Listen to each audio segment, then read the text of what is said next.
Hello, welcome back to another live stream and random chat with our prepper family. Today we have Andy, Alpha Kilo Prepper. How you doing, Andy? Yeah, good, mate. Yourself? I'm good.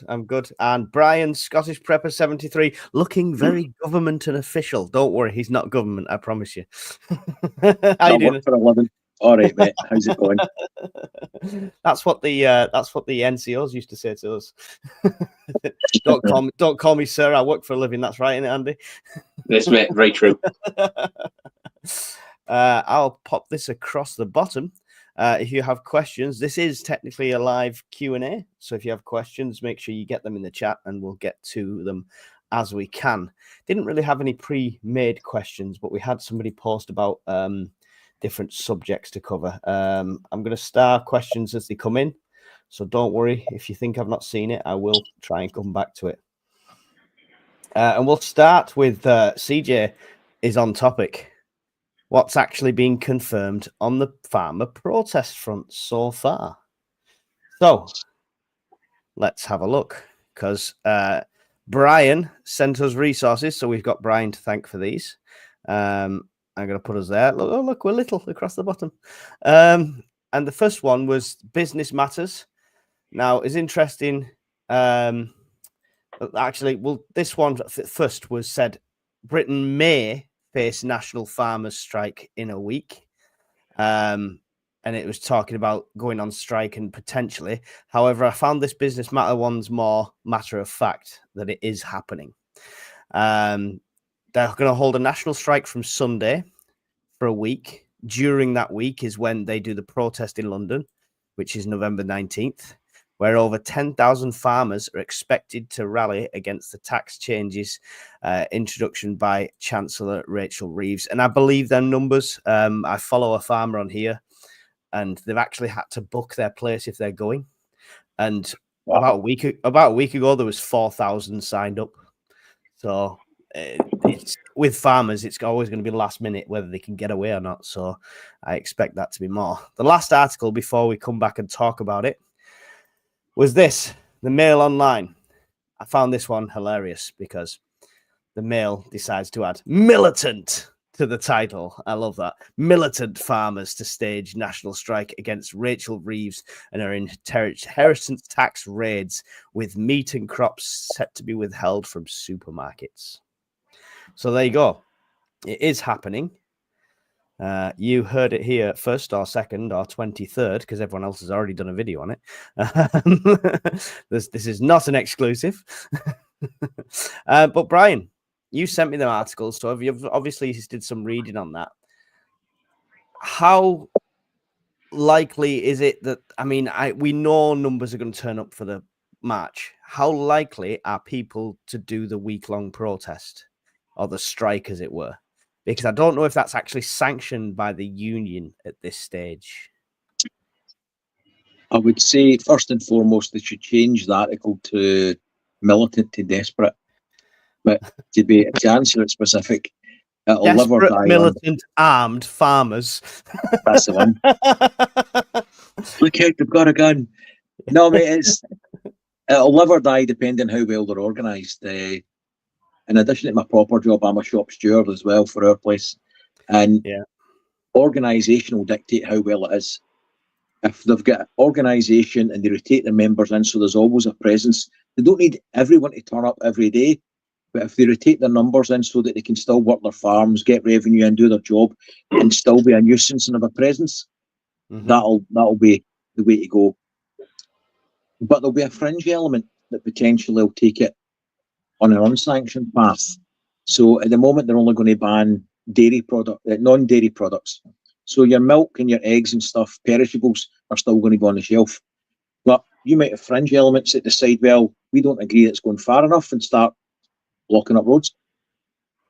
Yeah. Speaking of blocking up roads, RJ Stans has said, haven't they banned them bringing their tractors as well? From what I heard when it was originally organised, yes, it was a walkthrough, not the tractors. But, you know, if they are militant, crazy-ass farmers, you know. What do you think of that, Andy, calling them militant farmers? Do you think it's just an extremist group, or obviously all affected? So no, mate, I purely think it's just a way for for the Mail Online, mate, to get clicks. I think that it's just very clickbaity article. I think the least militant people in the country are farmers. Shameless. Let me change our title to Militant Farmers. It's scary that it's going to be meat and grains, right? How quickly do you think that'll affect the supermarkets, Andy? Or I mean, is it going to start a panic right now? A panic buying is going to start straight away? I don't think so, mate. I don't think it's been. I think as when we spoke about it originally, I think it's been very, very underplayed by the mainstream media. It hasn't. I think since me, you, and Brian spoke about it, I think I've maybe heard it once on mainstream news. That's it. So I don't think the public, mate, in general, or the wider public, are that informed about it. So I don't think anyone's worried about it. Yeah. Well, I mean, yet. How long will that take to transition over to the mainstream media, Brian? Or will it be a case of the 19th when it actually happens? It'll depend on what disruption there is to the public on the day, where it'll warrant any coverage. So, as it stands now, I'd search the articles, although they're there, they're not coming up on your page as being promoted, but they're there if you look for them. Now, if it's newsworthy and people are suffering shortages, or it's a grabby headline on, they'll do it then. But at the moment, it's not been reported.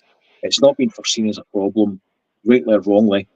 And I think until it actually causes disruption, then it'll be reactive. We don't do things proactive in the UK. Everything's arse for elbow. It's always after the event. Yeah, or during. Yeah, that's just how we roll. But I mean, it's and as well, it's not mainstream media as such. Like, it's not being broadcast over the biased broadcast central at the moment.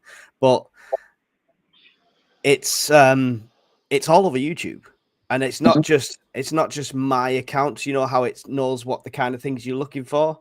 Like even my partner, when she was on YouTube on the telly, hers is all music videos and random stuff for the kids, and there was 2 of the farmer things on that as well. So it's actually getting out there quite a lot that way. So I think we could start to see panic buying. But what's going to be affected if it's panic buying? Because meats, if they stop meats Sunday, processing time, butchery time, stuff like that, we wouldn't see the effects of that straight away.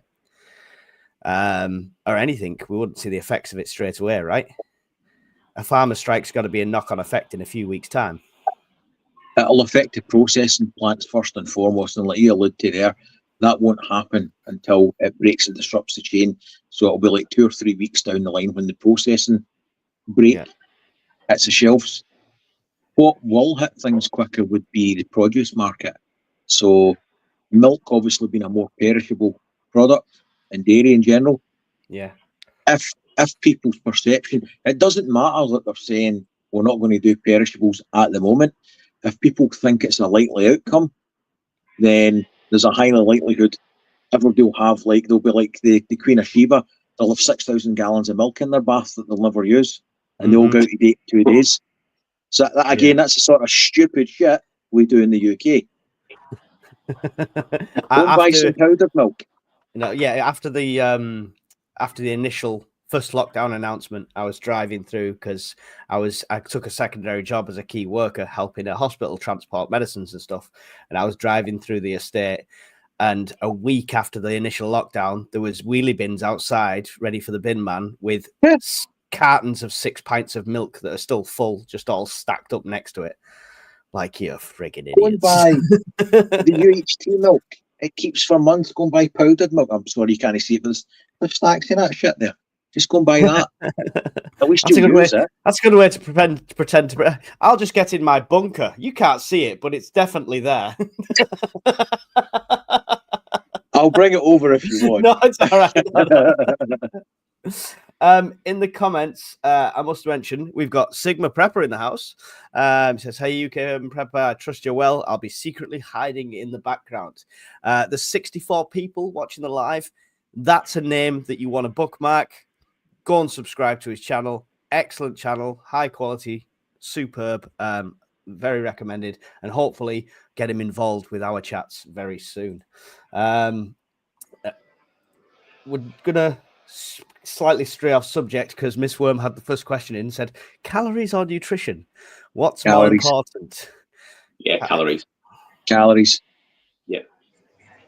In a survival situation, calories. In a long-term survival situation, you're going to need to balance both. Yeah, For but short-term. exactly what you said. It's situational, because I would Yes. also recommend not to have 3,000 calories a day if your current survival situation is I'm stuck in a basement for 2 weeks solid, because you're just going to balloon and you're going to waste all. You don't need calories. Should be based on the output. Yeah, think of it as Yes. fuel. Yeah, so And if you're season. doing, yeah, exactly. If you're going to go out hunting and chopping wood, you're going to need calories. Yeah, you're going out fishing, you're going out doing anything like that, you're going to need the calories. If you sat there twiddling your thumbs waiting for fallout to disappear, you don't need 3,000 calories. You know, stick to the minimum on that one. Nutrition is very important because it's often overlooked.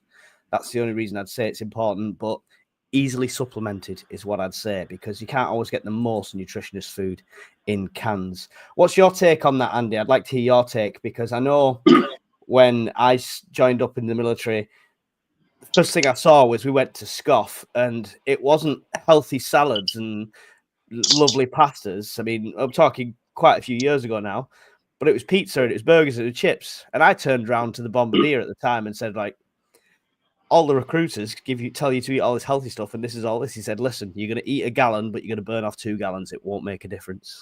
Yeah. That's the whole part of it, mate. You, especially when you're in basic training, you're on the go all the time. You get minimal sleep anyway, so the amount of calories you burn off. I can remember going down to Limster, mate, to do part of the commando course, and down there, mate, you had 9 o'clockers as well. So you had to parade at 9 o'clock, and you had to go and eat burger and chips or pizza and chips. And that was purely gamer, because down there it was another level than it was from before. So like you were saying there, it's all dependent. But when Miss Worm asked the question, I assumed she meant in a survival situation, which is why I jumped on calories over nutrition. Yeah. But again, depending on your situation, that survival 100%, situation, you know, if you're the big boss man of your tribal group and you sit there doing nothing and send all the minions out to hunt, you don't need as many calories, you know, depending on what level of Mad Max we've reached. Bought all milk today and some frozen veg before the masses start panic buying, but support farmers all the way. If I can't get something, then tough shit. I'll know better next time, says Lucifer. I think us three are the same. Do you support what they're doing, Andy?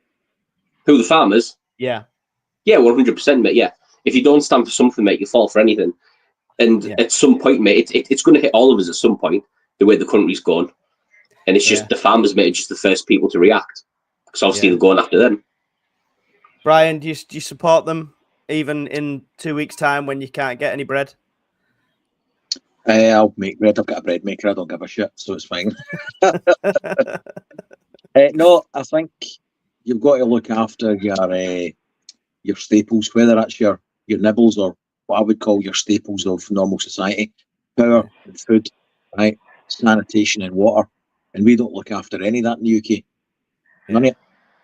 Infrastructure. Farms are infrastructure. They're critical. Yeah, if you see a hand come in and slap Brian across the back of the head, that's just because he referred to his wife as the bread maker again. You've never seen her cooking. She's actually probably watching this, so there'll probably be fights with teeth and violence barreling up the stairs in a minute. We saw nothing. I've told you before, that's why I'm fat. It's to cushion the blows when she beats me.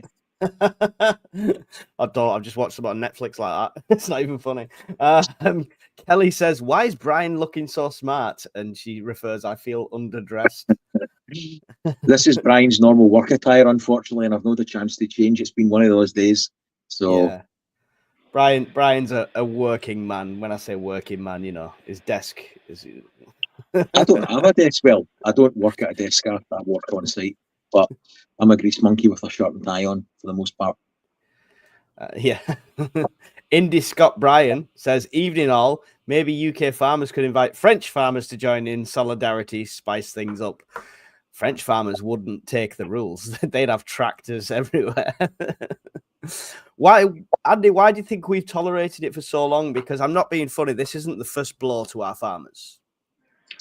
I think, like Brian alluded to earlier, mate, I just think it's what the UK attitude is, and we're willing to take a lot more, mate, and we're, I suppose, a lot more tolerant, a bit stiff upper lip. I think we're a lot more subservient, mate, really, than other countries in Europe, and we're just willing to take more. Yeah, is that starting to change now, Brian? We see the marches through immigration. We obviously the marches now through farming. Are we starting to stop being the stiff upper lip and start standing up for ourselves? Not really. Ultimately, the UK, we just put up with shit for the most part. That's what we do. We put up with shit. Gobble, gobble, gobble. Give me some more. Yeah. I'll pay my taxes. One lump or two, please. The little peaks and troughs that we get now and again, a lot of them are all for the wrong reason, or poorly timed or poorly executed, and the message is largely lost. But for the most part, we just eat shit.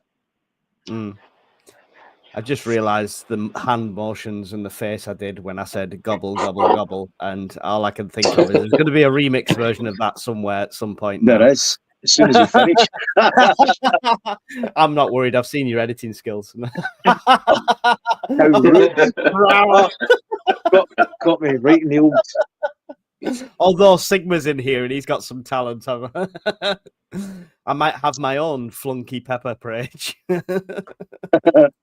I have no IT skills. I welcome it. I welcome it. Daily Mail says, Miss Worm, surprised it didn't say fascist muck spreaders with hint of side boob. Would have got my attention. My mate back in the UK is stocking up on food.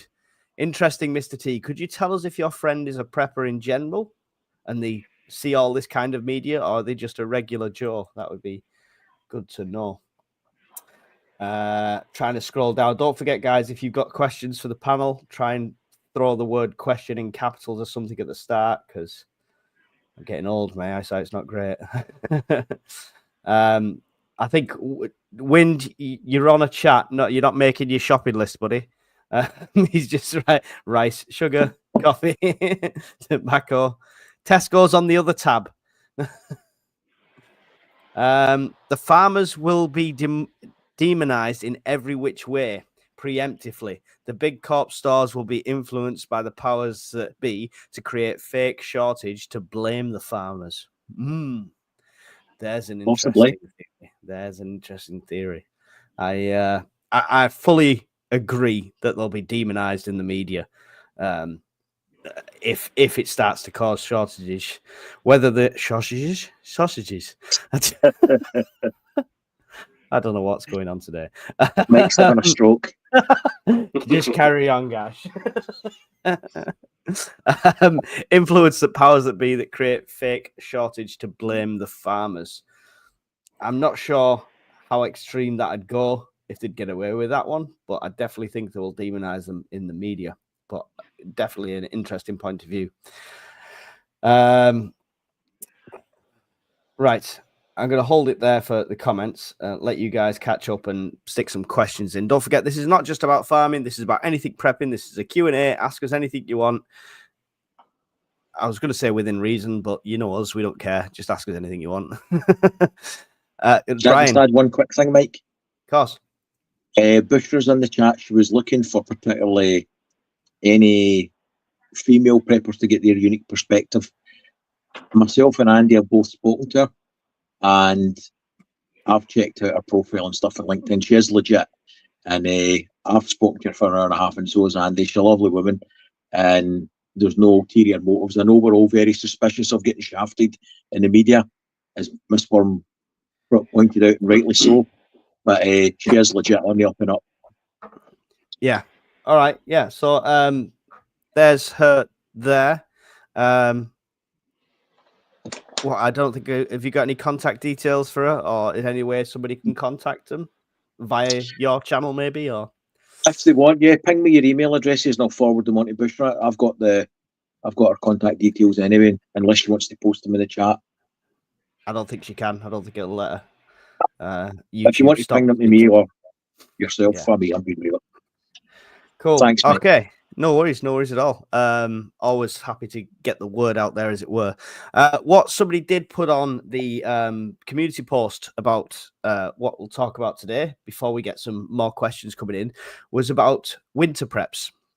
Okay, so I've done videos on winter preps and what you can get, and go to Amazon, click this link, and earn me 3.5 pence. Woohoo! I've done all them videos. But Andy, I want to go more personal here. Have you made any different preps, any extra preps for winter coming up? I would always say, mate, first off the bat, I would say footwear would be the first thing to change. Now, with my job, I wear Aku Spiders pretty much every day of the week anyway.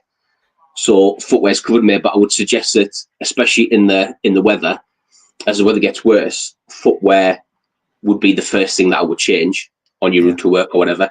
Wear footwear that's going to get you to work and home from work, and then change into whatever you want to change to while you're at work.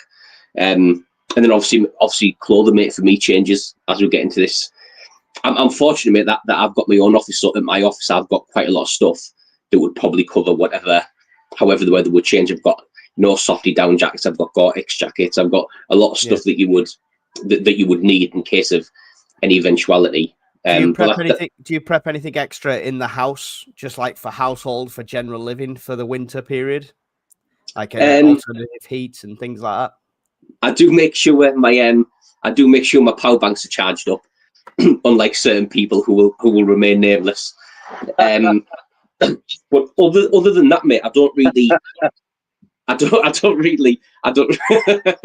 don't really switch anything, mate, up. Everything that I would need for any time of year really is always at hand. So I don't need to switch things about. The only thing that does get switched about, mate, is if I'm going on extended journeys, things get switched out in bags. So it's moved now from like jungle or summertime sleeping bags, gets moved out into wintertime sleeping bags. And I'm always the person as well, mate, I carry a bivy bag all year round. I'm not one of these people who believes in not taking one in summer. I carry one all year round. So we'll go into the car and bags shortly. Brian, for the actual home, for heating and stuff like that, obviously you're semi off grid anyway. So do you have any extra preps for heating or for the winter, for stuff like that? Not currently, but aspirationally, yes. I want to get the chimney reinstated next year. I put a log burner in, because when I did the 24 hours with no power, if that had been in the winter time, it would have depleted my batteries and reserves within an evening. So I need an additional heat source, and a log burner would be perfect. So that's next year. We'll have a conversation about that, because I think I'm going to have to do mine, because the landlord's not doing it for me. So I'm going to have the same thing, I think. So, so the other thing, I'll do reverse order here now. Brian, cars. Now, it's good to have some emergency supplies in your car no matter what. Yeah, you break down and get stuck behind traffic. It's a nightmare. I've had it on a single lane where I can't go anywhere for hours upon hours. Scotland, potentially, if you believe all the headlines, could have up to 41 centimetres of snow next week. And that's in the Highlands, obviously. But snow itself will reach as far down as Carlisle. Do you have winter preps for your cars, being where you are? But not as heavy as I used to go into it. I used to contract for a different company. I'll leave it at that. And part of that was looking after Scottish and Southern Energy, and they had sites all over the north of Scotland, and they could be down like a 3-mile track in the middle of nowhere. So I used to keep 2 sleeping bags, 18 litres of water, the American MRE packs with a water heating source, so you do need a fuel source, 15 gallons of spare diesel to keep the engine running if I needed it. The American ones, so you just didn't care about nutrition at all then, yeah? Nah, it was basically eating an insole covered in spices. So, and I actually got stuck because I was the only car in the A9 for a week going up the way in a Toyota Hilux. And I went off a track, down a kind of mountain track to look at a sort of hydro scheme. And I got stuck. And I was basically cutting down trees to stuff under the 4-wheel drive to try and get out. and I burned through 1/4 gallon of fuel trying to get out of there. So keeping the fuel, and I had no comms, you'd no radio signal, you'd no phone signal, nothing. So it was, and it happened like that. Yeah. So now your supplies for you and the missus for the cars, what kind of packs do you have in now, if anything?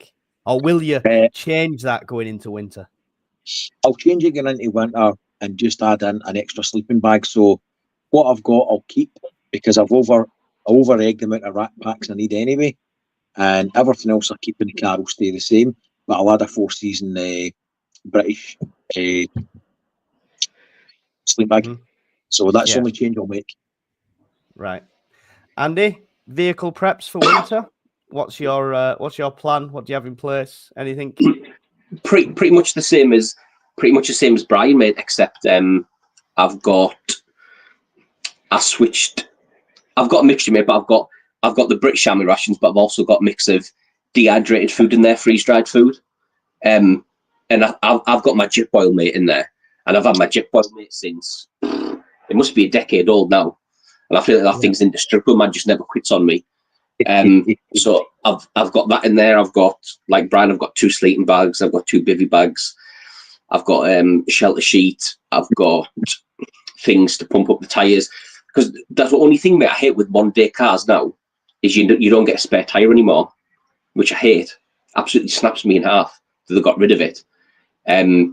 So I've got stuff for the tyres. I've got compressors. I've got all that type of stuff. Yep, shovel. I've got a shovel in there, mate. And weirdly, and one thing I have, mate, I don't know whether people have seen. I don't know whether you can see that well on the camera. It's a glass breaker bracelet. So I wear that at work, and I've got a necklace one as well because I'm out and about in different vehicles at work. And I've always got this panic, mate. That I've got a glass breaker and a seatbelt cutter in the car.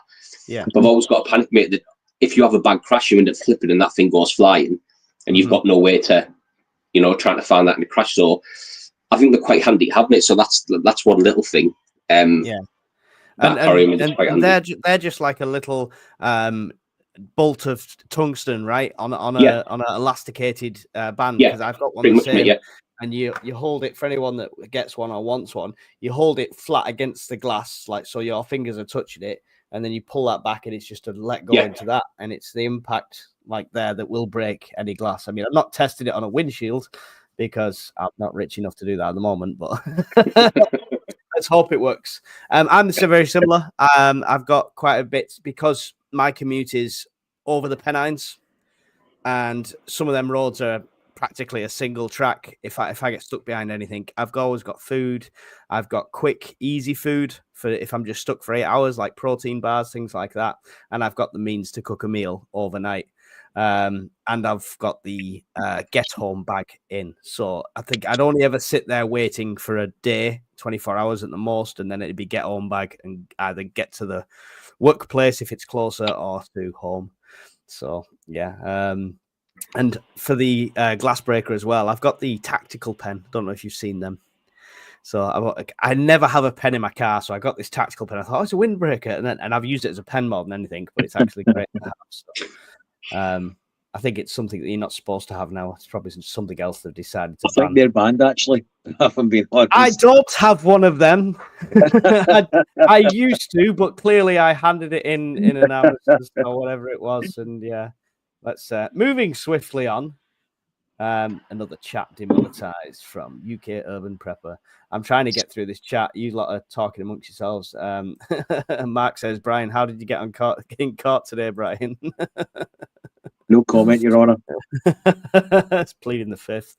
Right, I'm going to stop there. Go to the starred ones I've got up here. Now is the time, said milk can be frozen and used up to 6 weeks. Top tip, freeze it in ice cube trays and pop it into tea when required.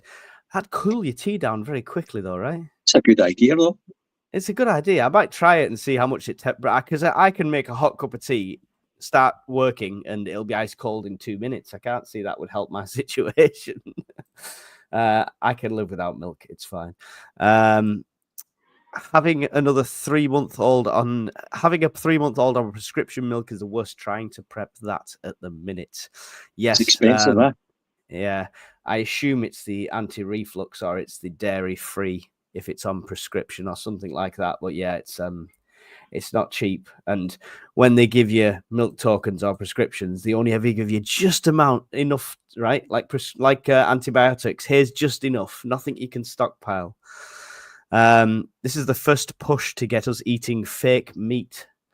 I was watching a talk show earlier on today, and they said it's a push for us, the Bill Gates insect revolution. So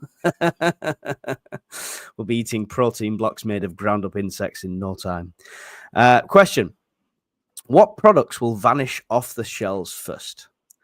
We'll go around the table with this one. Brian, what will disappear off the shelves first? Milk. Not necessarily what the farmers are stopping, but people are going to panic buy, right? So, Milk. People will latch onto milk. So many jokes I could go with there. No, I'm not going to go there. Anyway. Bad person. Terrible person. It'll be milk purely and simply because it doesn't last long. It's perishable and it can run out a lot quicker than a couple of steaks, right? So I think it'll be milk. Andy? Toilet paper, like last time. Toilet paper. There you go. That's always the thing on. So what I'd say to people, if there's stuff you're stocking up on, think of floor space in a shop. Because any supermarket has an allotted amount of space to this, that, and the other, right? And if it's 2 meters by 2 meters and you put beans in there, there's going to be a load of beans. But if it's 2 meters by 2 meters and you put in bags of cat litter in there, it's not going to be that many. So think about how much floor space up a product takes. That's what's going to go first. That's why toilet roll went so quick. That's why kitchen roll went so quick, because you've got to fill an entire aisle to put the same amount of number of toilet rolls that you would cans of beans on a shelf. So think about floor space and think about the bigger items, what will disappear first. Kelly, we won't feel anything with supply until at least springtime. That's a question. I think it'd be quicker than that because I think it'll be the panic buying. What do you think, Brian? The stuff that won't store will go quickest because it's stuff that's replenished in a timely fashion. You've got a short shelf life with traditional milk and bread, so they will tend to go quickest because they don't keep long. Yeah, and you can freeze both bread and milk. Yeah. So just bear that. A chest freezer, that would be a good prep to get right now, but I don't know where I'd put it.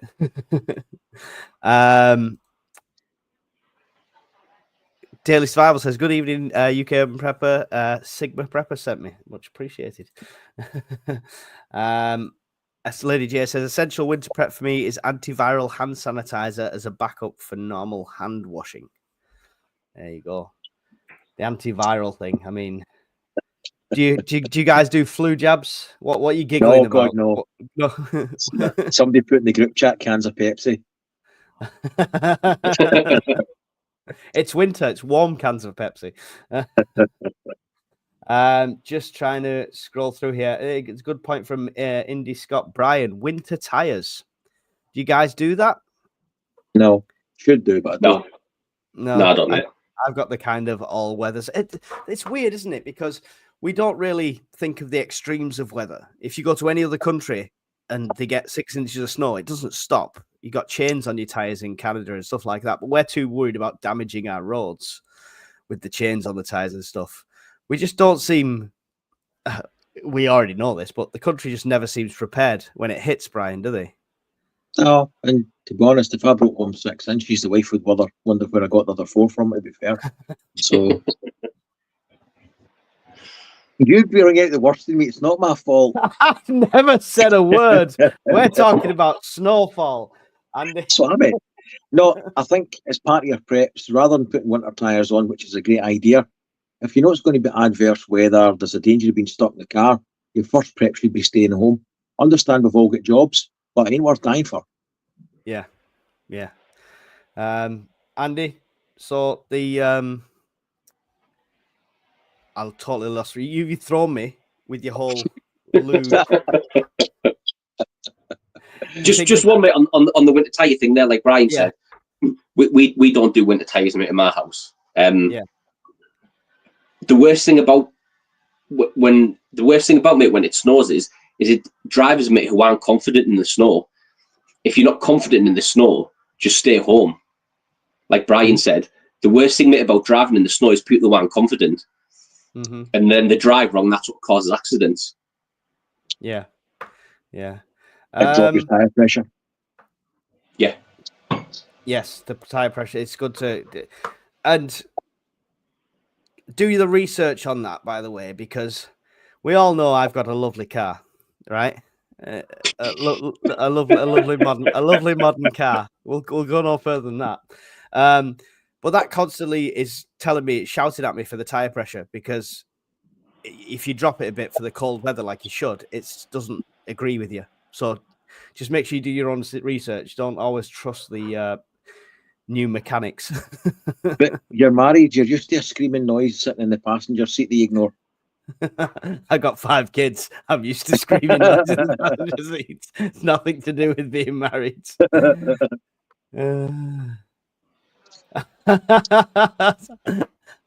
I will go back to some of these questions in order, but when one piques my interest, I have to pull it up. Banned again. What a name. Can we use hurty words if we have home invaders? No. You can use deadly force, but no hurty words. That is the way of Starmer's Britain.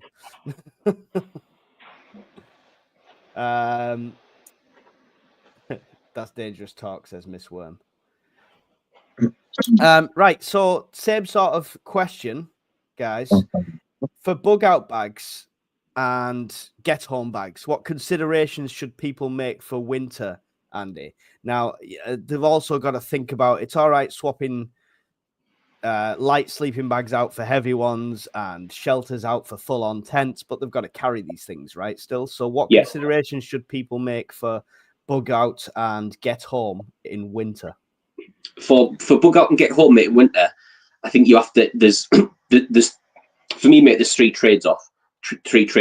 There's fitness, which nobody likes to talk about.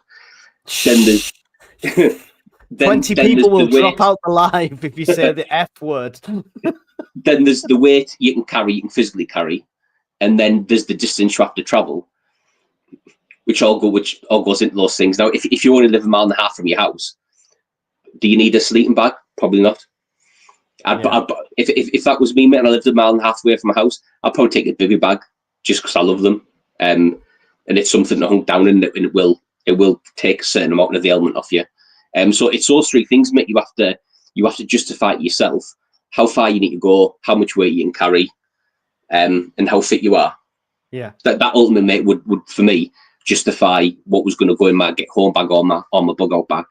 Mm-hmm. That should be considerations all season, right? Yeah, and any season. Brian, specifically to winter, what changes should you make to your bug out bags and your get home bags? Because I imagine a lot of preppers who have got into it for a few weeks and then not done it again have got a bag sat next to the door that they just think is going to be their be all and end all. I'm going to be controversial here then and say change your mindset in winter time, because all Andy's points are brilliant, fitness, everything else, but geography's changed. Your trip hazards have changed. Potholes, gullies, anything like that. Physical reference points. It shouldn't be a bug out bag. It should be a bag that allows you to stay in your vehicle until help comes, right? Yeah. Because you're leaving a place of shelter and potential safety that if you've got the right gear, it can be a lifeboat, right? Mm-hmm. But you're going to then have to, as opposed to taking that out of the lifeboat and then walking over unknown ground conditions, and you could be dead in 1.5 miles if you slip, trip and fall, and you're caught in inclement weather. So I would change the premise that it's a bug-in bag in wintertime in your vehicle, and you've got the essentials that you can stay there. So you've got a shovel to dig round about it, keep your exhaust clear, spare fuel to run the engine that bit longer, a couple of sleeping bags to put one inside the other to make yourself comfortable, some toilet roll, bags to put in, whatever else, for a couple of days. Because realistically, most times in heavy snow, a couple of days, the gritters will be there to get you out. And that's my thoughts on it, buddy. Yeah. Fair.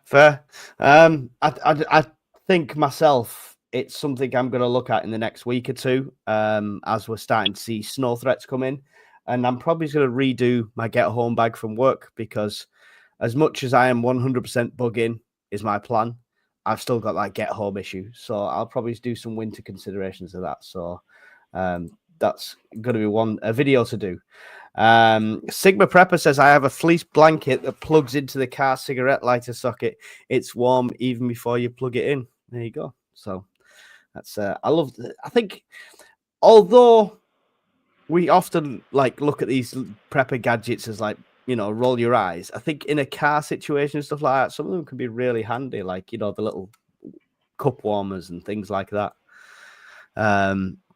Has anyone bought a generator for the if the grid goes down? Power banks and stuff, yes, no. I've got a giant power bank parked at the front of my house. That's mine. But that's really good. That it's got a 240 socket, and you've got what, 70 kilowatts in that? Yeah. It's a valid solution. It is. It came with BYD in their efforts to try and swamp the market because the USA won't buy Chinese motors. Gave you loads of accessories, and it came with a plug-in with 4 240 volt adapters in.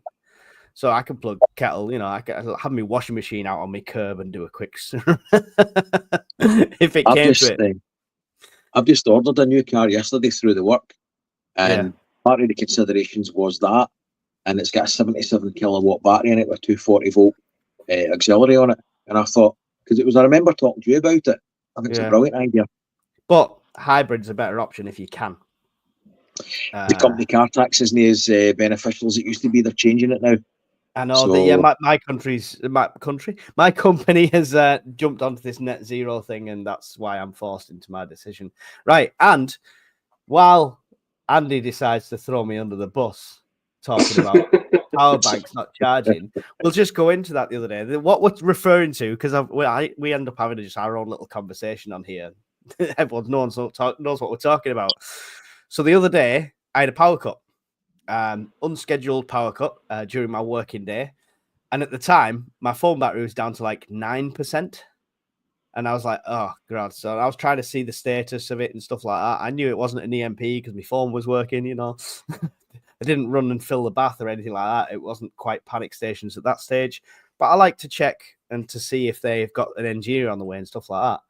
And I went to get my power banks, and they were all flat, and they've been flat since my hike, because I used them to charge the phone so many times on that 90-mile hike. And see you both shaking your heads. Unforgivable. However, my car was fully charged, and that charges my phone in fully 100% in less than 20 minutes. So you can all bite me. The electric car worked, and now all my power banks are fully charged and in the drawer they're supposed to be. Yeah, but when the power's back on, not much good then. My car was charged. I had a backup. I could have plugged anything in. It was all good. Perfect. Good. Always check your preps. Anyone tried fasting and living off the bare minimum food of water? It's extreme, but it does test your will. I did a video on it, and I didn't do it for this channel. I did it for my fitness channel originally. I fasted my way into a keto diet and had nothing but water for 4 or 5 days before I got knocked into full ketosis. Wow, it really does mess with you. And have you tried any of this long-term fasting or anything like that? Well, obviously not. How rude. I feel attacked and judged. You told him to put that in the chat, didn't you? Admit it. No, not at all. But he's right. It's a good thing to test. Like, you did your 24 hours without power, right? So, I mean, to test yourself for 24 hours without food, it's something I don't recommend it. I'm not a doctor. It's going to be fucking demonetized anyway. It always is. I don't give a shit anymore. But I did it for 4 days, and my heart rate went through the roof one night, and the next night it was so low like it was lower than it possibly should be. My heart rate was Blood all sugar. over the place. Yeah. And it was weird because after the first 18 to 20 hours, I was all right. And I was drinking water and I was fine. And I kind of got like a second wind of energy for a day on the second day. And then after that, it was just slowly deteriorating after that. But it's a very interesting test to do. Ever been Can you forced drink into water or water? water? Council I'm not pop. doing that. That's crazy talk. Andy, have you ever been in that situation? How long is the longest you've gone without food? Probably 4 or 5 days, mate. But that's only through being in the military, mate, doing like survival courses and escape and evasion and stuff. So I wouldn't have any. Unfortunately, I don't have anything like you have, like with heart rates going up and down and things. So only through, like I say, only through being in the military and job wise. I've never done it as an experiment to lose weight as a civvy or anything like that. Do you remember any adverse effects to that? Concentration levels, things like that? To be fair, mate, it could have something to do with lack of food, mate, but I think it was more doing those exercise things, mate. It's more sleep deprivation. Yeah. Which was the killer. Yeah. You know, and you maybe get an hour if you're lucky, per night. Because I was on the move, so I think that affected me, mate, more than the hunger side, if I'm being honest. Yeah. This is a question for you, Brian, with your American MREs. Which is more nutritional, MREs or tinned meals? Depends on the meals, to be fair. I would say, personally, an MRE is probably more rounded. Like if one packet will give you more nutrition around, but then if you're making tin meals, it could be 3 different tins, which will give you more, right? If you're going for like a tin of steak, then that'll be a lot better for you than an MRE in terms of protein. In protein, yeah, but then you've got to look at other things as well, whereas an MRE might be a bit more rounded, less of it, I suppose. It's a carb shoot. The MRE is designed to give you energy in the field. Yeah. If you're Andy, hungry, you'll eat both. Sorry. You've had a few MREs in your time. How do you feel? Do you think they're better than tinned meals for nutrition? Or I think, mate, it massively depends on what MREs they are. Because I've had some from I had some Norwegian MREs before, and they're freeze dried, and they are absolutely packed, mate, full of nutrition and calories. They're by far the best ones I've ever had, taste wise, nutrition wise, calorie wise, and that's purely because when you're in Norway, mate, and it's so cold, the amount of calories that you burn off is ridiculous. So those MREs, mate, were top notch. I don't really think the British ones, mate, are too bad, but it's like a lot of things, mate. Some MREs will be a lot better than tin meals, and tin meals will be a lot better than some of the horrendous like corned beef gashing that you get in a British army. Well, there you go. I mean, I think that's a pretty well-rounded answer. That wasn't another dig, Brian, saying well-rounded. Don't worry. Can talk about these things. Don't forget, guys. Don't forget, guys. This is your live. This is your questions. Get them in there. We're not going to be on here all night, hopefully, but get your questions in there and we'll try and get to as many as we can, whether it's for somebody individually on the panel or a general question for all of us. Mark says, can't believe we can't carry to their tactical pens. Thanks for the heads up. As I carry one in my EDC, I'll have to replace it for a rape alarm. There we go. Why was that ban coming? Does anybody know the details on that one? Was somebody brutally attacked with a pen? I think it's just because it's got a sharp pointy end on it, mate. Because it's an improvised weapon. And Kobatans as well, it can be used for that. They all got banned. I think it's purely because, mate, the self-defense laws in this country so draconian. Do you know what I mean? Like, it's unreal that you're not allowed anything to defend yourself. You just have to get stabbed and then hope that someone comes and saves you. It's absolutely mind-blowing that you're not allowed to defend yourself. It absolutely snaps me in half. I don't have a tactical pen. I've just happened to have a really heavy quality pen that I use. You could throw your empty power banks at them. Asshole.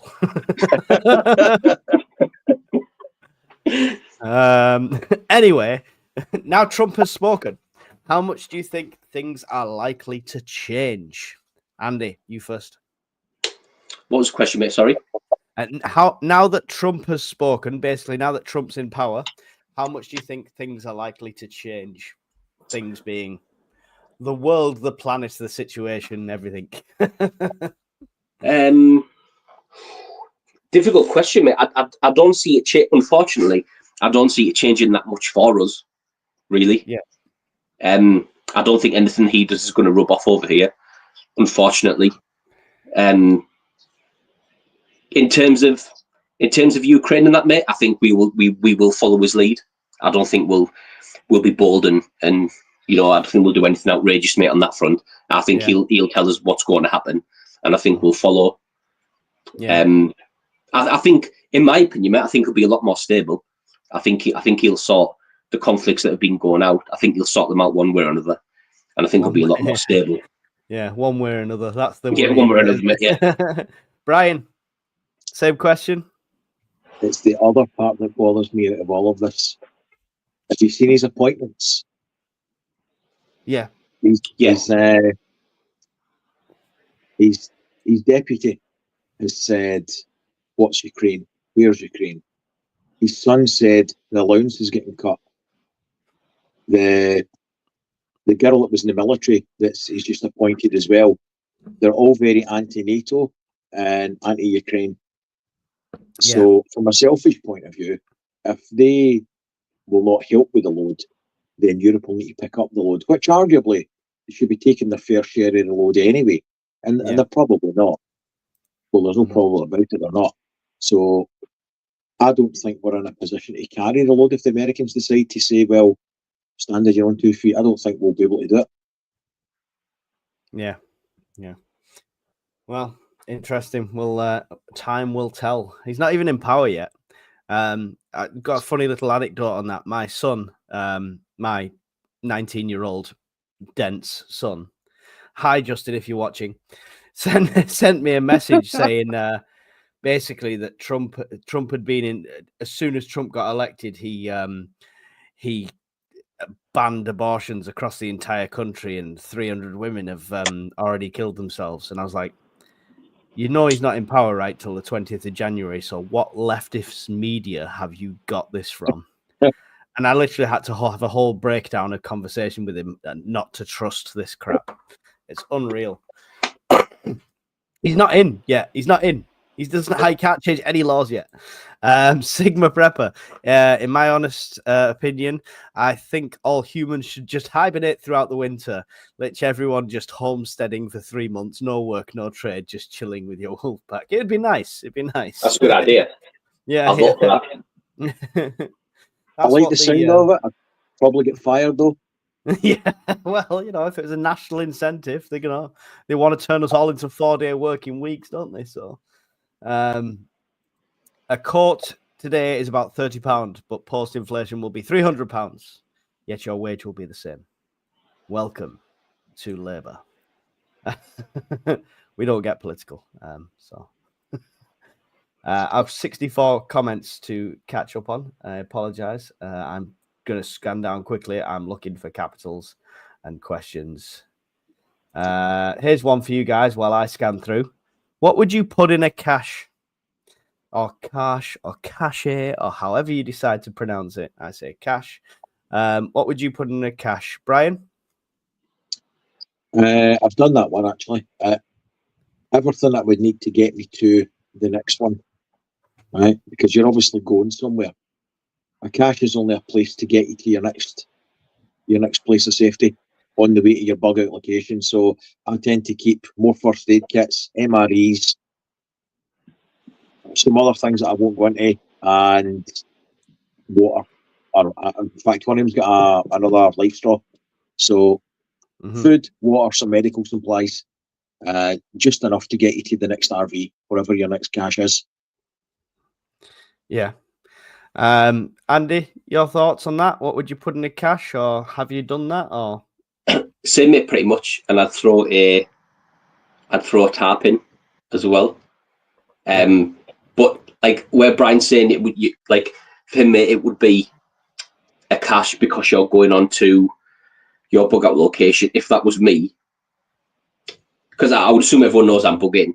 So if I had to leave here for whatever reason, I would leave for a few days in the aim of taking it back or coming back here. So my cash mate would be a little bit different, and it would be things maybe sustain me for maybe 1 or 2 days over my 3 days. It wouldn't be anything to help me get to somewhere else, if that makes sense.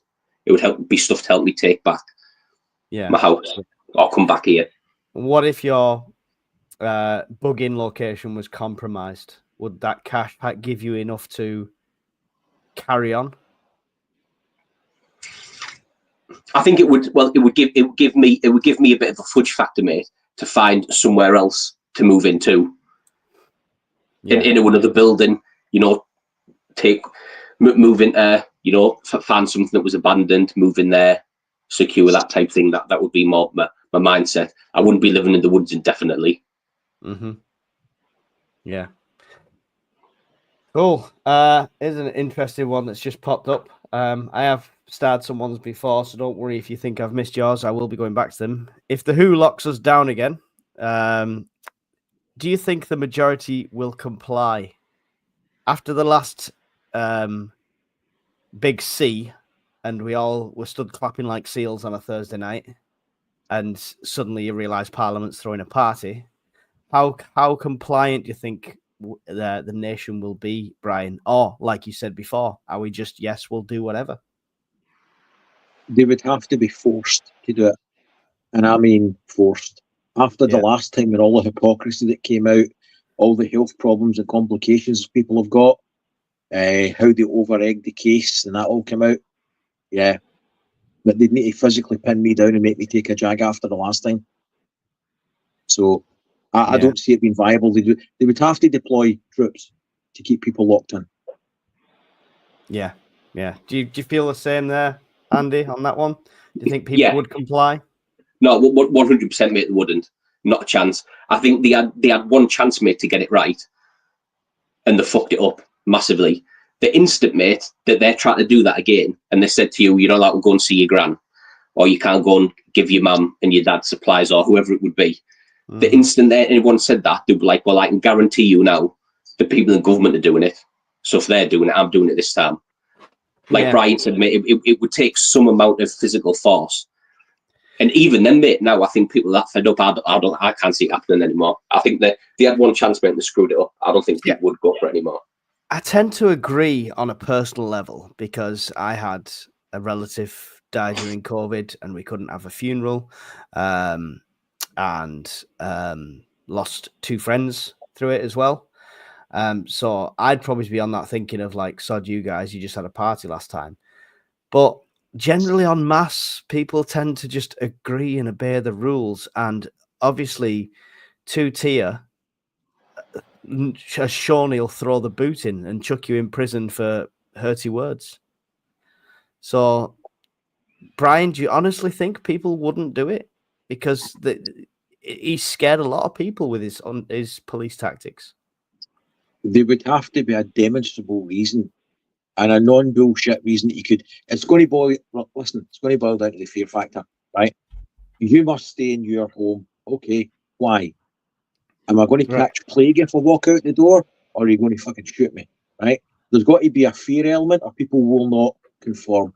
So if you say you must stay at home, the last time Boris said we'd catch a horrible disease, right? People complied. As time went on, realised you're full of shit.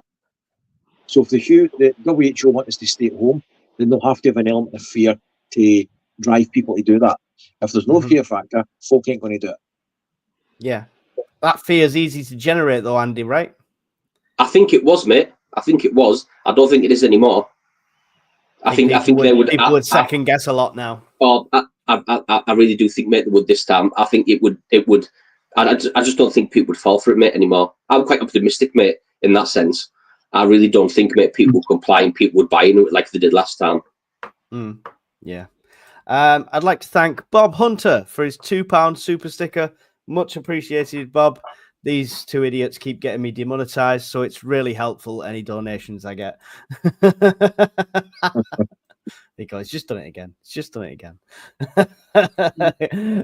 Kelly, how many days would you say to start with to aim for? I assume she's talking about prepping in general, as a beginner. There was a question on about food and how long you would keep it for. I don't know if it's regarding that one. Right. I don't know if it's related. But let's answer it in the aspect of we're expecting this strike and we're expecting the knock-on effects to the food chain. How many weeks supply would you tell a non-prepper to get in? 2 weeks. 2 weeks minimum. Aim for a month. Aim for a month, 2 weeks minimum. Would you agree, Andy? Yeah, I'd say that would be best case scenario, mate. I think if you were strapped for cash and you were struggling to get stuff together, I would say a week's quite a long time. And I think if you had enough in for a week, there's enough there to try and maybe foresee what was going to happen in 7 days. Yeah, and like Brian said, the gold standard, if you had the money, I would say do it for a month. Of course, and get stuff that you eat and stuff you like and stuff like that, and don't compromise your lifestyle. But listen, guys, if it's a survival situation, then just eating something is going to make all the difference. There's a million videos on YouTube about living below, and I budgeted. I think Suburban Preppers did a video not so long ago about a month's worth of shopping for £30, like £1 a day. So you can get really dirt cheap stuff, and it might not be your favorite, but it's survival at the end of the day. So if budget's a thing, then kind of think down that. A massive bag of rice will feed you for a while. It's not ideal, but if you've got spices and herbs, at least you can jazz up the rice a bit. Miss Worm has the fun fact of the day. The majority of people die at home. The majority of those die in their bed. The majority of the ones that are left die on the toilet. Constipation is literally a killer. That was a shit joke. Don't think it was a joke. Ask Elvis. Toilet humor. Toilet humor. Oh, Jesus. Rape alarms will be bad once a nonce gets damaged eardrums. Welcome to Woke Britain. Do you know, it wouldn't be so tragic if it wasn't true. Oh, that's shockingly, scarily accurate. Tuck says, no question, just a toast to our hosts. There we go. Well, it would be rude not to. Cheers, Tuck. Feeding his habit, Tuck. You're feeding his habit. Any more questions before we wrap? There was one. It was a big one. It was Yorkshire Pod. I'm like 30 odd behind. Oh, it's just before the £2 from Bob Hunter. Okay, I can find that because it's highlighted. Here we go. For a family of 4, 3 adults, 1 child, how much food is needed for realistic situations, whether it's farmers' strikes, civil war, or World War III? You've got to do the math in general, I think, because 3 adults, 1 child. I no longer count my preps in just a case of I've got 20 cans of this, I've got 5 cans of this, I've got 30 cans of this. I count it now in meals, which might entail 2 cans. It might entail a cup of pasta. It might entail a bag of rice. But I count all of my preps now in meals. So I've got my lockup unit, which is like a cache. I've got my kitchen, which is pretty full and it's got extra storage. And now I've got my prep room. And in my prep room at the moment, there is 67 meals per person in my household. So there's about 2 months of food there if I made them set meals. It's going to be boring as hell. You're going to be eating oats every morning, but there's a lot of porridge going on in that schedule. But yeah, do you want to add anything or go through anything for that one, Brian? Budget is a factor to this, and you're going to be. There's a lot of situations: farmer strike, civil war, or World War III. Some of them are more extreme than other. Civil War or World War III, you might have to move and potentially lose your food stock. So there's a lot of different permutations, but as a generality for all of them, I always say aim for 6 months for your family, plus with excuse the language, a fuck up factor of 2 people, because there's always the people that laugh generally at you. Oh, I'm not going to prepare. You are all lunatics. But they'll be the first to knock your door with the begging bowl. So your staples, rice, pasta, flour that you can make chapati bread out of and different things, and then add in meal multipliers, pasta, sauce, meatballs, steak, that kind of stuff. Meal multipliers, you can buy rice cheaply, stick it in oxygen absorbers and Mylar bags. Aim for 2 weeks, aim for a month, then add another month, then add another month. Build it up. Yeah. It's a very personal thing, right? Because 3 adults in a household might be used to 4 meals a day, or they might be used to 2 meals a day, or they might not eat much. And it's all very personal size and appetite and calories needed, etc. Andy, you've got anything to add on that? I think mainly, mate, I would just say it's purely down to what you can afford. Yeah. In the first instance, mate, and like in Yorkshire Pud's question there, mate, like Brian said, mate, you've got quite a few extremes in there and different situations it could be.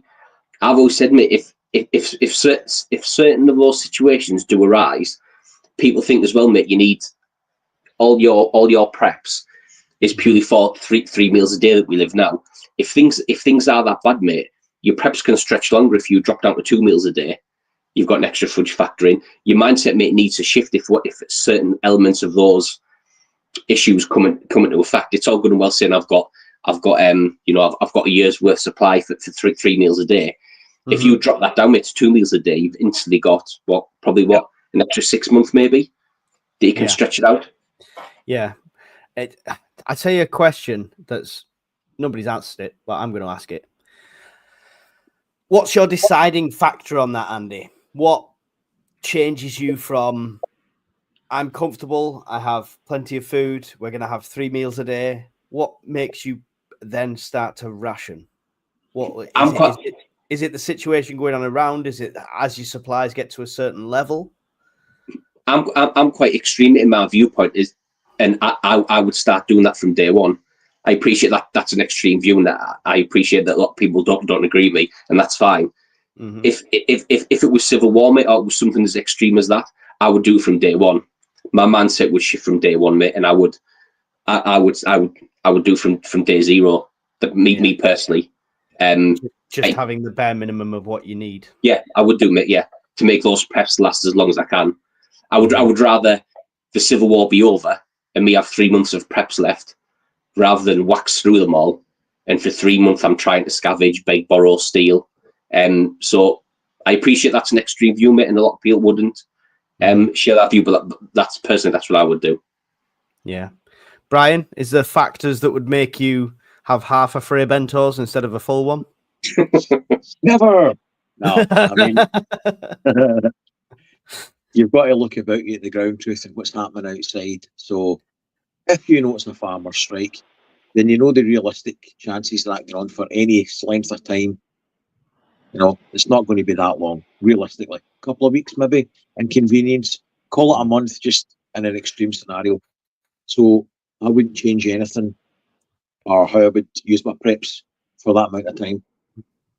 If there was any sniff of civil war, large-scale civil unrest that lasted more than 2 or 3 days, or a war declaration or something like that, I would institute. First, I'd hide stuff out the house. I would take half the shit in the house and go and hide it. Yeah. Because you don't know who's going to come knocking the door and requisition for the greater good, right? And I would start rationing at that point. In any of those 2 scenarios, I would change how I use stuff and definitely how I stored it. Yeah. It's good. It's good insight. It's good to know. On that issue with the farmers, we'll go full circle. You mentioned you don't think it's going to last that long, but do you see this government caving to changing their budget? Because I see them as very dig the heels in and blame the £22 billion black hole, which is, Keir Starmer's answer on every single parliamentary question is just to say, well, they did it worse. Well, they did it worse. No, give us an actual answer, please, Keir. But do you think they'll cave? Or because I can see it going on a lot longer than that because this government's so bloody stubborn. To who? To you, I was talking to you. All right, sorry. Said your name at the start of it. I don't know. I think, like the miners' strike, they wouldn't want to seem to cave. I don't know, mate. I think it would still be a month tops. I've got to be honest.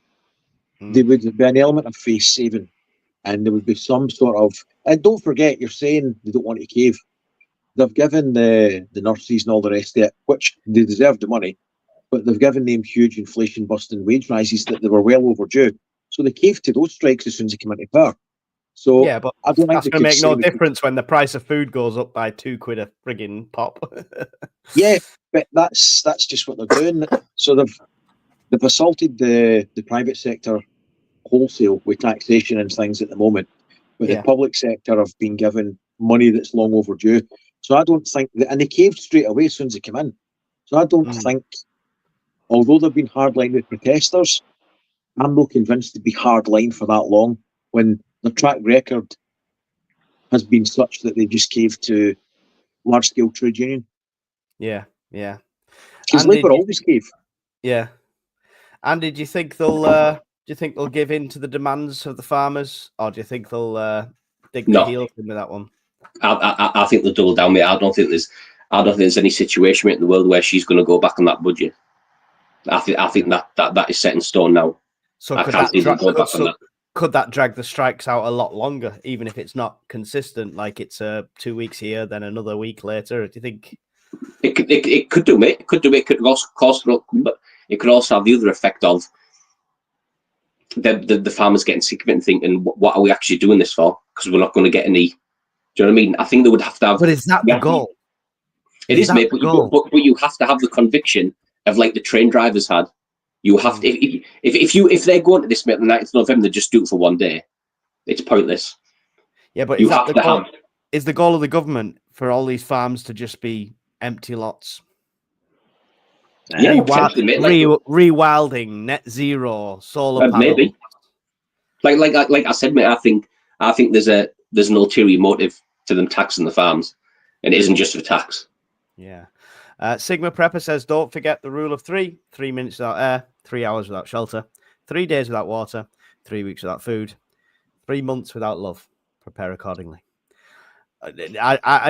Brian's going to disagree on the last one. Go on, say what you're going to say. No, you've ruined it. Fuck you, ruined it.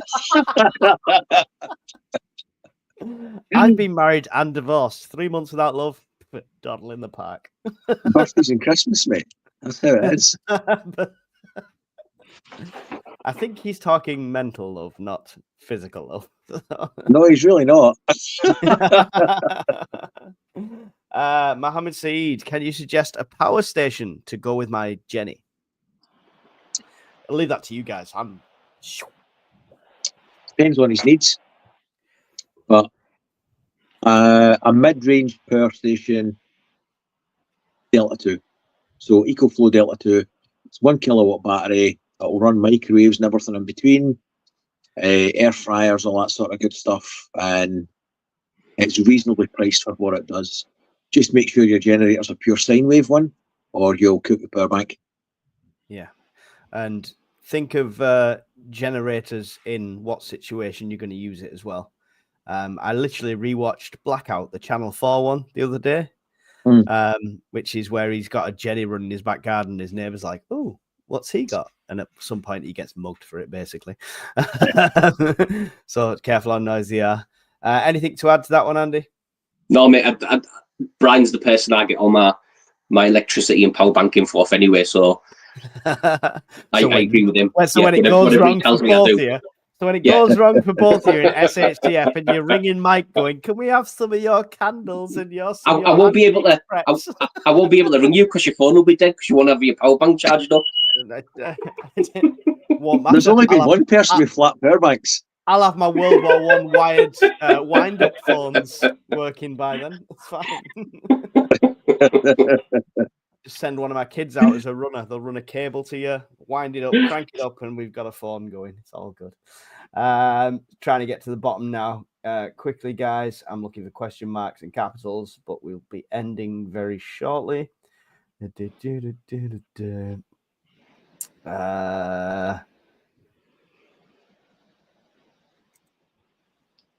just saw that. Wilson. There you go. I have an entire grid down scenario video on my channel which shows day by day how it goes down. Must watch. And coming soon is my terrible acting skills where I do scenario-based, movie-esque situations. So this Brian's chuckling away. When I get my Grammy, that's music, isn't it? I'm here to fix your sink. It's Prepper Mikey.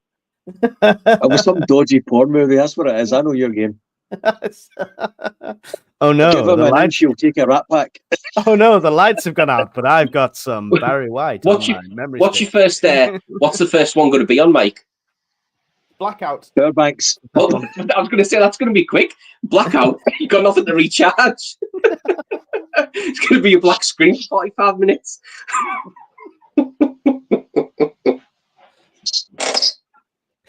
The love and support I get on this channel is great.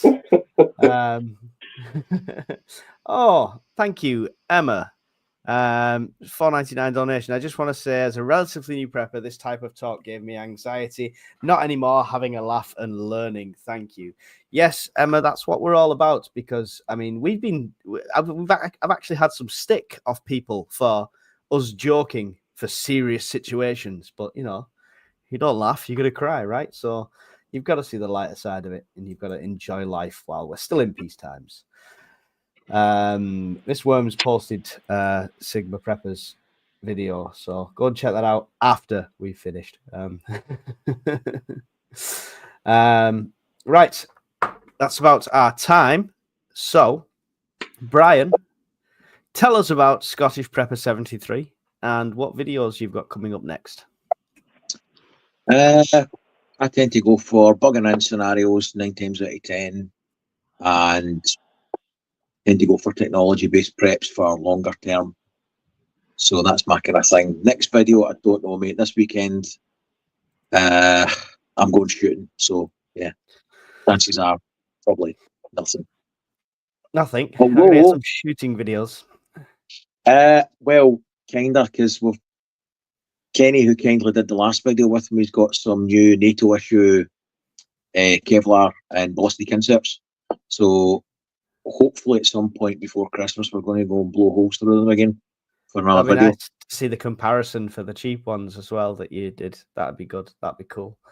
So that's hopefully going to happen. Yeah. There's a couple of questions coming in, but I'm going to start them, guys, if you've got any questions now, and we'll roll them on to the next episode because we are in the middle of the sign-off. Andy, Alpha Kilo Prepper, I've linked both of your channels down below, but yours is coming soon. What's the plan? What's on your mind for the channel? So I quit my job on Wednesday. So from the 11th of December, I've got a shit ton of free time on my hands. So what I'm going to do tomorrow, mate, how to charge a power bank for Mike.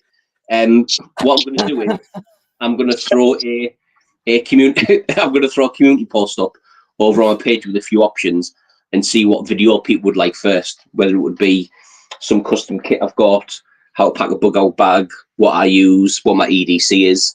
I'm going to throw that poll up tomorrow. And then whatever gets the most votes, that's what my first video will be. Yeah, cool. So, Andy, lots of experience, ex-military. He'll be doing demos at the Scottish Prepper Meet that we're doing next year, which is also on my community page. So go and check his channel out. Subscribe, even though there's no videos, because videos will be coming. And get involved on that poll and give him some guidance of what direction to go with his first video. And don't forget to give Brian a subscribe. We need to get him up past 1,000. And there's 81 of you in here. So if any of you hadn't subscribed to him, make sure you go and do that. I'd like to thank Bob before I go. He's just thrown out a £5 super sticker. Much appreciated. You guys have really been awesome tonight. And Miss Worm, I'll thank you in advance for not have to stop it at the end for moderating this evening and keeping everybody in check. Thanks to our friend Sigma Pepper for joining. Don't forget to go and check out his channel. And from me, thank you very much. And from everyone else, goodbye. Bye, guys.